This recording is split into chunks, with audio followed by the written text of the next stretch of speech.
All right, so I did want to like keep going with Dennis lectures and see how far we could get at the end of or in this last week. This is the last week that we're gonna be doing anything. But I changed my mind. If you want to go and learn some of that yourself, that's fine. But I figured that we would end the end our year together by doing some boards go up, please, where we practiced some of the things that we've done this year. And I just want you to think back and be like, wow, I have learned a lot. Because think back to what we came into the year with, and just all you could do was an integral of a single function or a derivative of a single function, right? We come a long way, and y'all should be proud of that. And I wanted to sort of celebrate that a little bit by you guys getting a chance to do some of these problems. If we were in class and getting ready for a final, then this is exactly what we'd be doing. I would just be reading these problems out to you. So, um, first one, I want you to find the integral of cosine squared x dx. All right, here comes your answer. Boom. 1/2 x plus sine 2x over 4 plus a constant, right? So just think back to before. We would have had no idea how to do this, right?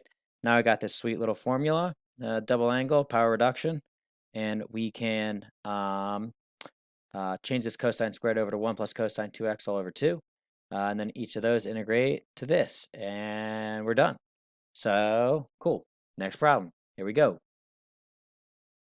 We didn't even know what a double integral was. And when we started, it was like we would just do square, rectangular spaces, right?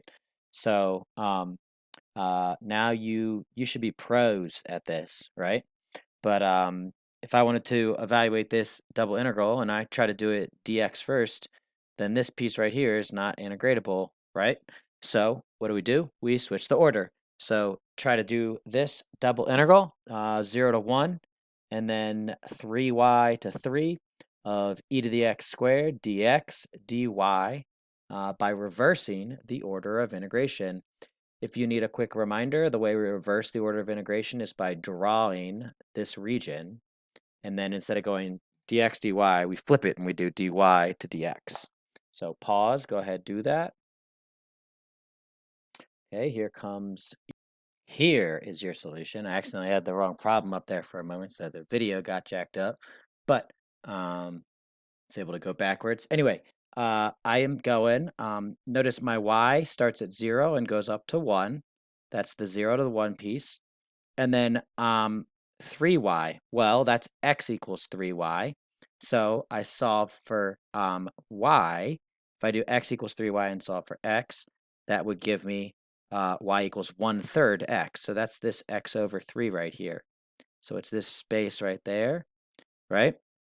And I'm going on my x's, I'm going from 3y out to 3. So I'm going from this thing out to 3 on the x's, right? So after I do that, I switch, right? You can see x bounds. Once we have this region, I think it's not that bad. X bounds go from 0 to 3. That's this. And then the y's go from 0 up to that x over 3. And then it's e to the negative x squared dx. Well, I'm integrating with respect to y first. And we've done a bunch of this, so you should see that, boom, this x over 3 just shows up there. And then that's really convenient because that gives me the u sub that I need to get up to here, right? To take care of that x squared.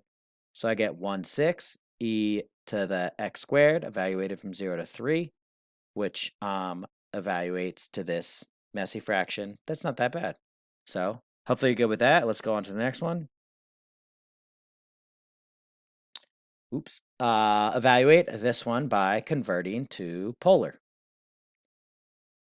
I should say this is the last problem today. It's nice, quick, short, but I want you to just be able to like reflect back on all the things that you've done and learned. So, convert to polar. This should be second nature for all you all at this point. Maybe it's a little weird. No, it's not. Sorry. All right, so integral from 0 to 1, and then integral from 0 to 1 minus root 1 minus x squared of e to the x squared plus y squared dy dx. This x squared plus y squared should obviously be r to you. This right here, well, that is y, that is this circle, right? and I'm going from 0 to 1 on my x's, right? So that's why I only take the first quarter of this circle. This should say r goes 0 to 1 and theta goes 0 to pi over 2. That might have gotten cut off when I took this picture. So I do integral 0 to pi over 2.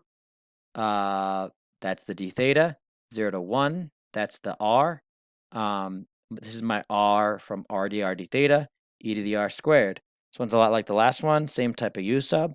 1/2 e to the r squared evaluated from 0 to 1, which gives me 1/2 of e minus 1, because when I plug in this 0, I get e to the 0, which is 1. And then I'm going from 0 to pi over 2.